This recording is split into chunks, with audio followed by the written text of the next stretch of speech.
ഇന്ന് പ്രതിപക്ഷ നേതാവായ വി ഡി സതീശൻ മുഖ്യമന്ത്രിയെയും മന്ത്രിമാരെയും വട്ടത്തിൽ പൂട്ടുന്ന ചില തുറന്നു പറച്ചിലുകൾ നടത്തിയിരിക്കുകയാണ്. സത്യത്തിൽ മാധ്യമങ്ങൾ ചോദിച്ച് വാങ്ങിയതാണ്. അതുപക്ഷേ മുഖ്യമന്ത്രിക്കും മന്ത്രി രാജീവനും VN വാസവനും ശിവൻകുട്ടിക്കും ഒക്കെ കൂടിയുള്ള ഒന്നൊന്നര കിട്ടലായിപ്പോയി എന്ന് പറഞ്ഞാൽ മതിയല്ലോ. ഭരണം അവസാനിക്കാൻ നാളുകൾ മാത്രം ബാക്കി നിൽക്കെ യാതൊരു പ്രാരംഭ പഠനവുമില്ലാതെ പോണ പോക്കിൽ മുഖ്യമന്ത്രി ഓരോ പദ്ധതികൾ പ്രഖ്യാപിക്കുമ്പോൾ സതീശൻ ചോദിക്കുന്നത് ഒന്നു മാത്രമാണ്: ആരെ പറ്റിക്കാനാണ് ഈ നാടകം? പണ്ട് ഈ ശ്രീധരനെ കൊച്ചി മെട്രോയിൽ നിന്ന് പുകച്ചു പുറത്താക്കാൻ സമരം ചെയ്തവർ തന്നെ ഇന്ന് അദ്ദേഹത്തിന്റെ കാലു പിടിക്കുന്നത് കാണുമ്പോൾ കേരളം ചിരിക്കുകയാണ്. മെട്രോമാൻ ഈ ശ്രീധരനെ മാറ്റാൻ അന്ന് ചരട് വലിച്ച ഇതേ വ്യവസായ മന്ത്രിയും സംഘവും ഇന്ന് വികസനത്തിന്റെ അപ്പോസ്തലന്മാരാകാൻ ശ്രമിക്കുന്നത് എത്ര വലിയ പരിഹാസ്യമാണെന്ന് സതീശൻ ഓരോ പോയിന്റിലും ഓർമ്മിപ്പിക്കുകയാണ്. അഴിമതിയുടെ ആഴക്കടലായ സ്പ്രിംഗ്ലർ കേസിനെ കുറിച്ച് സതീശൻ സംസാരിക്കുമ്പോൾ മുഖ്യമന്ത്രിയുടെ മൗനം ഭയാനകവുമാണ്. സ്പ്രിംഗ്ലറിലെ അഴിമതി രമേശ് ചെന്നിത്തല ഓരോന്നായി പുറത്തു കൊണ്ടുവന്നപ്പോൾ ആ പദ്ധതി പാതി വഴിയിൽ ഉപേക്ഷിച്ച് ജീവനും കൊണ്ട് ഓടിയത് മറ്റാരുമല്ല, സാക്ഷാൽ പിണറായി വിജയൻ തന്നെയാണ്. ഒരു കുഴപ്പവും ഇല്ലായിരുന്നു എങ്കിൽ എന്തിനാണ് ആ പദ്ധതി ഇട്ടിട്ടോടിയത്? ഈ ചോദ്യം ഇന്നും നിയമസഭയുടെ ഇടനാഴികളിൽ പ്രതിധ്വനിക്കുന്നുണ്ട്. നിയമമന്ത്രി മാപ്പ് പറയണമെന്നാവശ്യപ്പെടുമ്പോൾ സത്യത്തിൽ മാപ്പ് പറയേണ്ടത് കേരളത്തിലെ ജനങ്ങളുടെ ഡേറ്റ വിദേശ കമ്പനികൾക്ക് വിൽക്കാൻ ശ്രമിച്ചവരല്ലേ എന്നുകൂടി സതീശൻ ചോദിക്കുകയും ആഞ്ഞടിക്കുകയും ചെയ്യുന്നുണ്ട്. ഇനി അടുത്തത്, ഫോണും AI ക്യാമറയും കോടതി തള്ളി എന്ന് ആഘോഷിക്കുന്നവർ ഒരു കാര്യം മറന്നുപോയി. ആരോപണങ്ങൾ തെറ്റാണെന്ന് കോടതി ഒരിടത്തും പറഞ്ഞിട്ടില്ല. മറിച്ച് വൈകിപ്പോയി എന്ന സാങ്കേതിക കാരണം പറഞ്ഞാണ് കോടതി ഇടപെടാതിരുന്നത്. പക്ഷേ സതീശൻ നൽകിയ പരാതി ഫയലിൽ സ്വീകരിച്ചു എന്നത് തന്നെയാണ് വലിയൊരു വിജയവും. 2019 20 ലക്ഷം പേർക്ക് ഇന്റർനെറ്റ് നൽകുമെന്ന് വീമ്പ് പറഞ്ഞ ഫോൺ ഇന്ന് എവിടെ എത്തി നിൽക്കുന്നു? കോടികൾ മുടക്കി കണക്ഷൻ എടുത്തവർ പോലും അത് പുതുക്കാൻ തയ്യാറാകുന്നില്ല. ഇതിന്റെ പിന്നിലെ കള്ളക്കളികൾ ഓരോന്നായി തെളിഞ്ഞു വരുമെന്നും സതീശൻ തറപ്പിച്ചു പറയുമ്പോൾ അത് സർക്കാരിന് നൽകുന്ന മുന്നറിയിപ്പ് ചെറുതൊന്നുമല്ല. അഴിമതികൾക്കും തട്ടിപ്പുകാർക്കും സംരക്ഷണം നൽകുന്ന ഒരു സർക്കാരായി ഈ ഭരണം മാറിയിരിക്കുന്നു എന്നതിന്റെ തെളിവാണ് അയ്യപ്പന്റെ വിഗ്രഹം മോഷ്ടിച്ച കേസിലെ പ്രതികൾ പുറത്തിറങ്ങുന്നത് എന്നുകൂടി ഇവിടെ രേഖപ്പെടുത്തുന്നുണ്ട്. ഹൈക്കോടതിയും സുപ്രീം കോടതിയും ജാമ്യം നിഷേധിച്ച പ്രതികൾക്ക് വേണ്ടി കുറ്റപത്രം വൈകിപ്പിച്ച് സ്റ്റാറ്റ്യൂട്ടറി ജാമ്യം ഒരുക്കാൻ മുഖ്യമന്ത്രിയുടെ ഓഫീസ് സമ്മർദ്ദം ചെലുത്തുന്നു. കടകംപള്ളിക്ക് പിന്നാലെ വാസവൻ മന്ത്രിയായിരുന്ന ഈ കാലത്ത് നടക്കുന്ന ഒത്തുകളി പോലും സതീശൻ പൊളിച്ചെടുക്കുമ്പോൾ സർക്കാരിന് മറുപടി ഒന്നുമില്ല. ഒടുവിൽ വ്യവസായ മന്ത്രി P രാജീവിന്റെ ഇരട്ടത്താപ്പിന് സതീശൻ നേരിടുന്നത് തെളിവുകളുടെ തന്നെ ബലത്തിലാണ്. ഇന്ന് ഗെയിൽ പദ്ധതിയുടെ പിതൃത്വം ഏറ്റെടുക്കുന്ന P രാജീവ് പണ്ട് ഉമ്മൻചാണ്ടി സർക്കാർ ഇത് നടപ്പിലാക്കാൻ നോക്കിയപ്പോൾ ഭൂമിക്കടിയിൽ ഒളിപ്പിച്ചു വെച്ച ബോംബാണ് ഗെയിൽ എന്ന് പറഞ്ഞ് ജനങ്ങളെ പേടിപ്പിച്ചിരുന്ന ഒരു സമരനായകനായിരുന്നു രാജീവ്. അന്ന് നടത്തിയ പ്രസംഗത്തിന്റെ ഫോട്ടോയും രേഖകളും തന്റെ കയ്യിൽ ഇന്നുമുണ്ട് എന്ന് പറഞ്ഞ് സതീശൻ അത് ഉയർത്തിക്കാട്ടാൻ ശ്രമിക്കുമ്പോൾ വാ അടഞ്ഞു പോകുന്നത് പിണറായി മന്ത്രിസഭയുടെ ആകത്തുകയാണ്. എന്താണെങ്കിലും സതീശന്റെ ആ പ്രതികരണം ഒന്ന് കാണാം. പറഞ്ഞിരുന്നു നേരത്തെ, അതായത് ഈ ശ്രീധരൻ മുന്നോട്ട് വെച്ച പദ്ധതിയെക്കുറിച്ച് കേന്ദ്രത്തിനോട് പറഞ്ഞിരുന്നു എന്നാണ് ഇപ്പോൾ മുഖ്യമന്ത്രി പറഞ്ഞത്. അപ്പോൾ എനിക്ക് പറയാൻ പാടില്ല, മുഖ്യമന്ത്രിക്ക് പറയാം. മുഖ്യമന്ത്രി ഈ ശ്രീധരൻ മുന്നോട്ട് വെച്ച പദ്ധതിക്ക് അനുകൂലമായി ഡൽഹിയിൽ പറഞ്ഞു എന്നാണ് മുഖ്യമന്ത്രി പറഞ്ഞത്. മുഖ്യമന്ത്രിക്ക് പറയാം, പ്രതിപക്ഷ നേതാവിന് പറയാൻ പാടില്ല. ഇപ്പോൾ ശ്രീധരനെ പിടിക്കുന്നില്ല. പണ്ട് ഉമ്മൻചാണ്ടി മുഖ്യമന്ത്രിയായിരുന്ന കാലത്ത് ശ്രീധരനെ മെട്രോ കൊച്ചിയിൽ നിന്ന് മാറ്റാൻ പോകുന്നു എന്ന് പറഞ്ഞുകൊണ്ട് സമരം ചെയ്ത ആളുകളാണ് ഇവർ. ശ്രീധരനെ മാറ്റരുത്, ശ്രീധരനെ ആരും മാറ്റാൻ പോയില്ല, ഇവർ തന്നെ ഉണ്ടാക്കിയതാണ്. ശ്രീധരനെ മാറ്റാൻ പോകണമെന്ന് പറഞ്ഞൊരു കഥ ഇതേ വ്യവസായ മന്ത്രി ഉണ്ടാക്കിയ കഥയാണ്. എന്നിട്ട് അദ്ദേഹം തന്നെ അന്ന് സമരം നടത്തി, ശ്രീധരനെ മാറ്റരുത്. ഇപ്പോൾ ശ്രീധരനെ പിടിക്കുന്നില്ല. എനിക്കറിയില്ല എന്താണെന്ന്. ഞാൻ പറയുന്നത്, ഞങ്ങൾക്ക് ഇതൊന്നും ഒരു വിഷയമല്ല.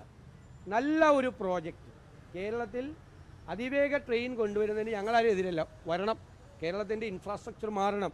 പക്ഷേ അതിന് പാരിസ്ഥിതികമായി പരിശോധനകൾ നടത്തി സാമ്പത്തികമായി കേരളത്തിന് താങ്ങാൻ പറ്റുന്ന ഒരു പദ്ധതി വരട്ടെ.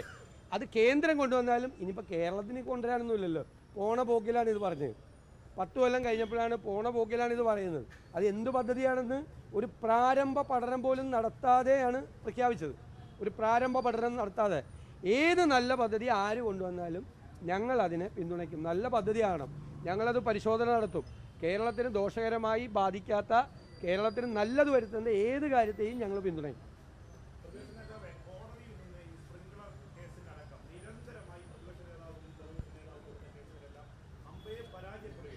വലിയ തരത്തിൽ ആഘോഷമാക്കിയാണ് വിവാദമായിരുന്നത്. അങ്ങനെ തന്നെ അതിന്റെ അല്ല, സ്പ്രിംഗ്ലർ കേസിന് ഞാൻ കേസൊന്നും കൊടുത്തിട്ടില്ല. പിന്നെ സ്പ്രിംഗ്ലർ കേസ് ഇട്ടിട്ട് ഓടിയത് ആരാണ്? സ്പ്രിംഗ്ലർ കേസ് അത് വേണ്ട എന്ന് വെച്ചിട്ട് അത് ഇട്ടിട്ട് ഓടിയത് ആരാണ്? പിണറായി വിജയനാണ് വേണ്ടെന്ന് വെച്ചത്. അതിനെ പറ്റിയുള്ള വിവാദങ്ങൾ പുറത്തു വന്നപ്പോൾ അത് നടപ്പായില്ലല്ലോ. പിന്നെ കോടതി എന്ത് പറയാനാ? കോടതി നടപ്പാക്കാൻ പോയപ്പോഴാണ് അതിൻ്റെ അകത്തുള്ള കുഴപ്പങ്ങൾ അന്നത്തെ പ്രതിപക്ഷ നേതാവ് ഉൾപ്പെടെയുള്ള ആളുകൾ, ശ്രീ രമേശ് ചെന്നിത്തല ഉൾപ്പെടെയുള്ള ആളുകൾ ചൂണ്ടിക്കാട്ടിയത്. ഒരു കുഴപ്പവും ആ പദ്ധതിക്ക് ഇല്ലെങ്കിൽ ഇട്ടിട്ട് ഓടിയെന്തിനാ? പ്രതിപക്ഷം പറഞ്ഞപ്പോൾ ഇട്ടിട്ട് ഓടുന്ന അത്രേ ധൈര്യമുള്ളോ? ഞാൻ കരുതുന്നില്ല. അല്ലല്ല, ആ ഡേറ്റ അങ്ങനെ കൈകാര്യം ചെയ്യേണ്ട ഒരു ഏജൻസി അല്ല സ്പ്രിംഗ്ലർ എന്നാണ് ഞങ്ങൾ പറഞ്ഞത്. ഇവരിട്ടിട്ട് പോയല്ലോ, പദ്ധതി ഇട്ടിട്ട് പോയല്ലോ. പിന്നെ ഇനി പറഞ്ഞിട്ടെന്താ കാര്യം? പിന്നെ കോടതിക്ക് എന്ത് പറയാൻ പറ്റും?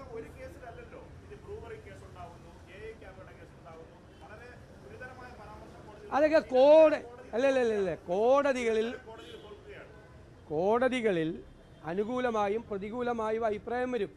കോടതി നടപടി എടുത്തുകൊണ്ടല്ലേ 3 CPM നേതാക്കന്മാർ അയ്യപ്പൻ്റെ സ്വർണം കൊള്ളാടത്തിന് ജയിലിൽ കിടക്കുന്നത്. അതാ, അപ്പോൾ അതിനെപ്പറ്റി ഒന്നും പറയാനില്ലേ? കോടതിയിൽ ആര് കേസിന് പോയാലും അനുകൂലമായാലും പ്രതികൂലമായി വരും. 2 കേസ് ടൈം ഡിലേഡ് ആണെന്ന് പറഞ്ഞുകൊണ്ടാണ് ഫോണിൻ്റെ കേസും ക്യാമറയുടെ കേസും അത് റിജക്റ്റ് ചെയ്തത്. അത് ആയിക്കഴിഞ്ഞു. ഇനി ഇപ്പോൾ ആ കേസ് എടുക്കുന്നതിൽ പ്രസക്തിയില്ല എന്നാണ്.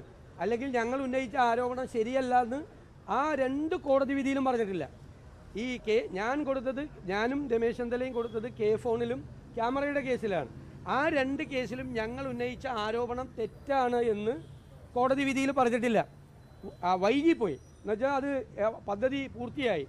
ആ സമയത്ത് ഇനിയിപ്പോൾ അത് എടുക്കുന്നതിന് പ്രസക്തിയില്ല എന്ന് പറഞ്ഞുകൊണ്ടാണ്, ഇത് ഇൻഫ്രക്ച്വസ് ആയി എന്ന് പറഞ്ഞുകൊണ്ടാണ് ആ കോടതി കേസ് തള്ളിയത്. അത് കഴിഞ്ഞിട്ട് ഫയലിൽ സ്വീകരിച്ചല്ലോ പബ്ലിസിറ്റി ആണെങ്കിൽ ഫയലിൽ സ്വീകരിക്കേണ്ട ആവശ്യമില്ലല്ലോ. അതേതോ ചീഫ് ജസ്റ്റിസ് ഓപ്പൺ കോടതിയിൽ അദ്ദേഹത്തിന് വായി തോന്നിയത് പറഞ്ഞാണ്. പക്ഷേ കേസ് ഫയലിൽ സ്വീകരിച്ച് ആ കേസ് നടത്തി. മറ്റേ കേസിൽ പണം കൊടുത്തത് തടഞ്ഞു വെച്ചു. കാരണം പ്രൈമാ ഫസി ഒരു കേസ് ഉണ്ടെന്ന് പറഞ്ഞു. അവസാനം ഈ 2 കേസിലും പറഞ്ഞത് ഇപ്പോൾ ഇൻഫ്രക്ച്വസ് ആയി. കാരണം ആ പദ്ധതി നടപ്പിലായി. ഇപ്പം നിങ്ങൾക്കറിയാം, 2019 20 ലക്ഷം പേർക്ക് ഫോൺ കൊടുക്കുമെന്ന് പറഞ്ഞ ഒന്നാണ് 2019. ഇപ്പോൾ 10 കൊല്ലമായി ആ പദ്ധതി കൊണ്ടുവന്നിട്ട് എത്ര കോടി രൂപ സംസ്ഥാനത്ത് മുടക്കി? എത്ര പേർക്ക് ഇത് കൊടുക്കാൻ പറ്റും? കൊടുത്ത ഓഫീസിൽ വരെ ഇത് വേണ്ടാന്ന് പറയാണ്. ഫോൺ കണക്ഷൻ കൊടുത്ത ഓഫീസുകളിൽ പോലും ഇത് ഞങ്ങൾക്ക് വേണ്ട എന്ന് പറഞ്ഞവർ റിന്യൂ ചെയ്യുന്നില്ല. കേരളത്തിൻ്റെ എക്സ്ചക്കറിൽ നിന്ന് കോടികൾ നഷ്ടപ്പെടുത്തിയ പദ്ധതിയാണ് ഫോൺ. അത് തെളിഞ്ഞോളും.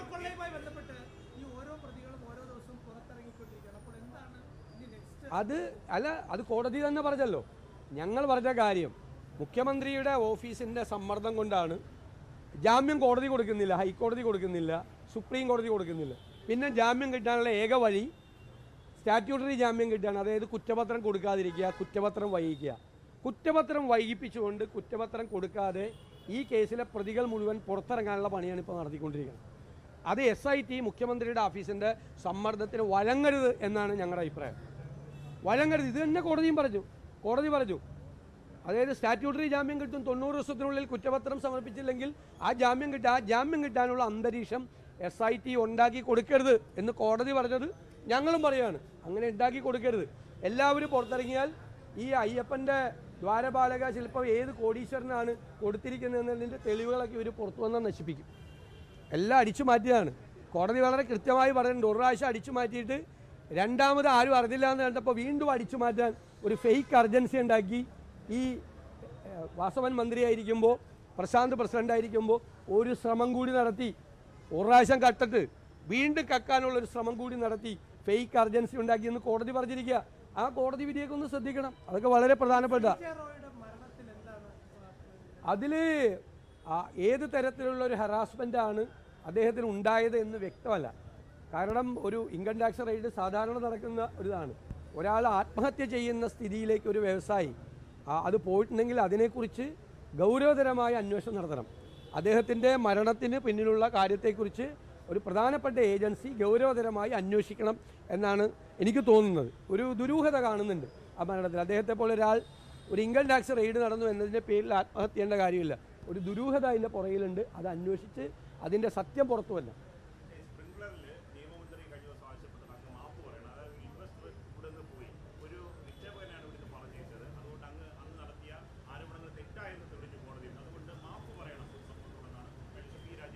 പി രാജീവ് എന്തെല്ലാം പറയുന്നു. പി രാജീവ് ഇപ്പോൾ മുഖ്യമന്ത്രി അവിടെ ഇരുന്നുകൊണ്ട് പറയുന്നു ഗെയിൽ പദ്ധതി ഞങ്ങൾ പൂർത്തിയാക്കി, ഇല്ലേ, പറയാറില്ലേ, അഭിമാനത്തോടു കൂടി ഞങ്ങൾ പൂർത്തിയാക്കിയെന്ന്. ഉമ്മൻചാണ്ടിയുടെ കാലത്ത് ഗെയിൽ പദ്ധതി നടപ്പാക്കുമ്പോൾ ഇത് ഭൂമിക്കടിയിൽ ഒളിപ്പിച്ചു വെച്ച ബോംബാണ്, ഈ പദ്ധതി നടപ്പാക്കരുത് എന്ന് പറഞ്ഞ് സമരം നടത്തിയ പി രാജീവിൻ്റെ ഫോട്ടോയും അദ്ദേഹത്തിൻ്റെ പ്രസംഗം ഞാൻ കേൾപ്പിച്ചു.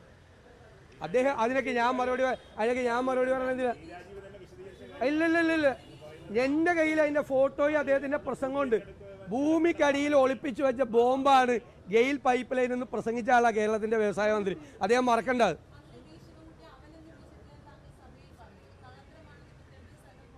ഇല്ല, അതിൽ അങ്ങനെ തന്നെയാണ്. ഇവരൊക്കെ എന്നാണ് ഞാൻ പറഞ്ഞത്. ഇവരൊക്കെ എന്നാണ് നിങ്ങൾ മാറ്റിക്കേണ്ടത്. ഞാൻ പറഞ്ഞല്ലോ, അദ്ദേഹവുമായിട്ട് ഒരു തർക്കത്തിനും ഒരു സംവാദത്തിനും ഞാനില്ല. ഞാൻ പറയട്ടെ ഒരു വെല്ലുവിളിക്ക് ഞാൻ അദ്ദേഹത്തെ പോലുള്ള വലിയ ഒരു മഹാനായ ഒരാളുടെ വെല്ലുവിളിച്ചാൽ ആ വെല്ലുവിളി സ്വീകരിക്കാൻ പ്രാപ്തിയുള്ള ഒരാളല്ല ഞാൻ. എനിക്കത് താങ്ങില്ല. അദ്ദേഹം പറ്റില്ല എനിക്ക്. അദ്ദേഹം വളരെ വലിയ ഒരാളാണ്. അദ്ദേഹം സംസ്കാര സമ്പന്നനായ ഭയങ്കര നിലവാരമുള്ള ഒരാളാണ്. എനിക്കതെല്ലാം കുറവാണെന്നാണ് പറഞ്ഞത്. ഇനിയിപ്പോൾ അദ്ദേഹത്തിന് വന്നിട്ട് ഞാൻ പറഞ്ഞത് തെറ്റാണെന്ന് പറയാൻ പറ്റില്ല. അദ്ദേഹത്തിന് എന്നേക്കാൾ നിലവാരവും എന്നേക്കാൾ സംസ്കാരവും കൂടുതലുള്ള വളരെ മഹാനായ ഒരാളാണ്. അദ്ദേഹത്തിനെ പോലെ ഒരാൾ വന്ന് വെല്ലുവിളിച്ചാൽ നിങ്ങൾ അതിൻ്റെ യുക്തിയെക്കുറിച്ചൊന്ന് ആദ്യം ആലോചിക്കും. വെല്ലുവിളിച്ചാൽ അത് സ്വീകരിക്കാനുള്ള ആരോഗ്യം എനിക്കില്ല. ഞാൻ അതൊക്കെ ഞാൻ അദ്ദേഹത്തുമായിട്ടൊന്ന് ഏറ്റുമുട്ടാൻ ഞാനില്ല. അദ്ദേഹം ആഗ്രഹിക്കുന്നുണ്ട്, ഞാനില്ല.